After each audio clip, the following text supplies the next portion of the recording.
Bom dia, boa tarde, boa noite. Meu nome é Luciano Pires, eu sou o criador e apresentador dos podcasts Café Brasil e Leadercast e estou conduzindo você aqui por uma viagem pelo maravilhoso mundo dos podcasts.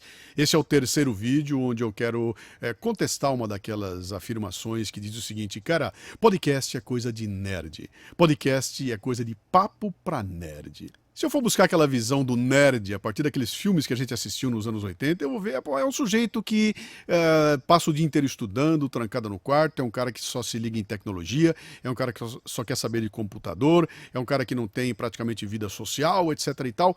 Isso é um modelo antigo, é uma bobagem que foi criada há muito tempo atrás e que caiu por terra quando você olha e vê que os maiores milionários da humanidade hoje são nerds. Além disso, olha só, o Brasil tem hoje alguma coisa em torno de 1.100 podcasts. É claro que aí no meio existem podcasts de temática nerd, mas tem podcast para todo gosto. A gente, quando vai conversar com possíveis patrocinadores, com o pessoal de agência de publicidade, a turma quer saber os volumes. Cara, vem cá, você tem 1 milhão de ouvintes, hein? Você tem 1 milhão o quê, cara? O que significa 1 milhão, né? O que é um número como esse absoluto? Há muito tempo atrás, pessoalmente, Luciano Pires, já deixei de lado essa questão de buscar esses números absurdos, esses números imensos, porque quando você tem um número grande como esse aí, é muito fácil você estar fazendo alguma coisa que está muito na média. Você usar aquilo que eu chamei do mínimo divisor comum. Para ser ouvido e gostado por tanta gente, você tem que trabalhar no mínimo divisor comum. Quando você sai um pouquinho dali, começa a sofisticar um pouquinho mais, a ter uma mensagem um pouco mais dirigida, mais provocativa, você nunca vai ter uma grande audiência. E há muito tempo eu deixei de lado essa questão da audiência milionária, porque desde que eu comecei o Café Brasil tinha alguma coisa muito clara para mim.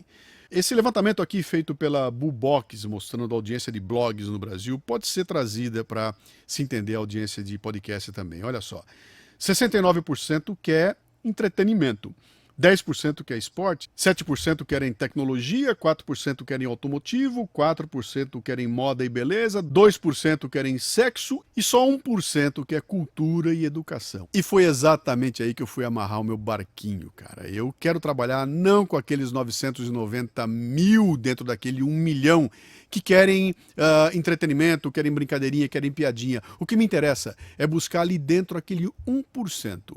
Os 10 mil que estão interessados, em fazer isso aqui se mexer, em mexer no cérebro.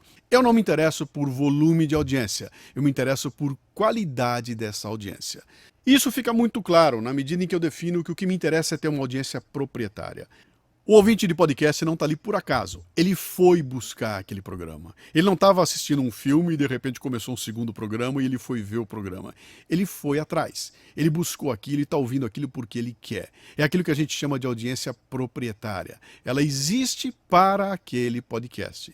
Outra mudança fundamental está na questão de como é que eu trabalho com um filtro para garantir que eu tenha uma audiência que seja aquela audiência que me interessa. Primeiro tem a ver com a informação contida no programa. Tem que ser uma informação pertinente, que tenha utilidade. Tem que ser uma informação que vale a pena você gastar alguns minutos da sua vida para ter acesso a ela. Mas a informação sozinha não adianta, não basta. Outro ponto importante que está ali no meu projeto é o seguinte: é o esforço que você precisa fazer para ter contato com essa informação, o teu esforço mental. Se você tem acesso a uma informação e não precisa de esforço nenhum para assimilá-la, cara, não tem nada aqui, não tem exercício nenhum. Isso é muito simples. É uma piadinha que eu dei uma risada e resolveu, não é isso. Quando eu montei o projeto do Podcast Café Brasil e do Leadercast, eu queria que as pessoas pensassem o tempo todo. Em alguns programas, inclusive, eu peço para a pessoa ouvir de novo.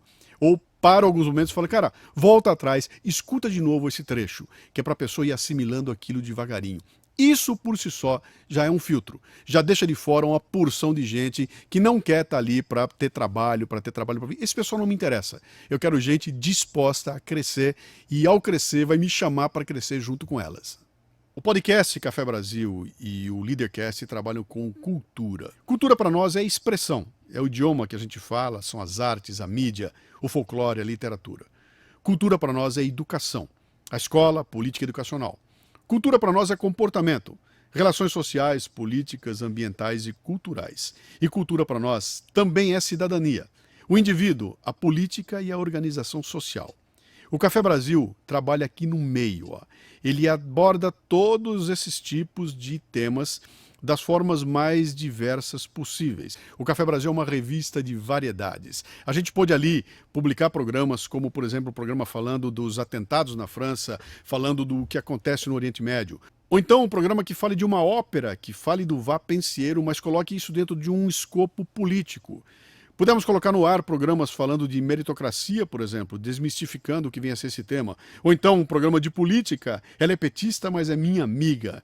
Quem sabe então um programa de economia, quando a gente foi abordar a obra de Bastiat, o que se vê e o que não se vê. Ou então um programa falando, é claro, do Star Wars. O que fez com que algumas surpresas acontecessem. Por exemplo, fez com que a gente recebesse comunicações como essa que está aqui, fotografias mostrando uma professora em Cáceres, no Mato Grosso, usando o podcast em sala de aula. Passando para os alunos os programas, eles escutam os programas, depois fazem um trabalho a respeito daquilo, ou seja, o podcast como um instrumento que complementa as aulas, que enriquece aquilo que as crianças vêm aprendendo no dia a dia. E o resultado é receber coisas como essa foto aqui, ó. 6 garotas com alguma coisa em torno de 13, 14 anos de idade, mandando pra gente uma mensagem dizendo o seguinte, olha, nós formamos nossa própria opinião.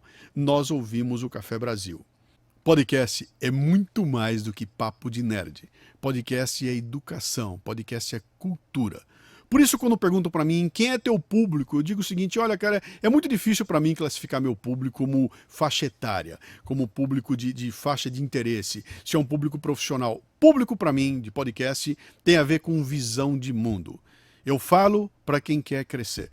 Eu falo para quem tem interesse em ampliar a sua visão de mundo. Eu falo para quem quer contestar as coisas que estão aí como dogmas. Eu falo para quem quer ouvir temas do dia a dia, coisas que a gente está ocupado demais trabalhando para prestar atenção. Esse é o público de podcast. Tem nerd aí dentro? Claro que tem, cara. Mas é muito maior que isso. E aí, então, vem a outra contestação.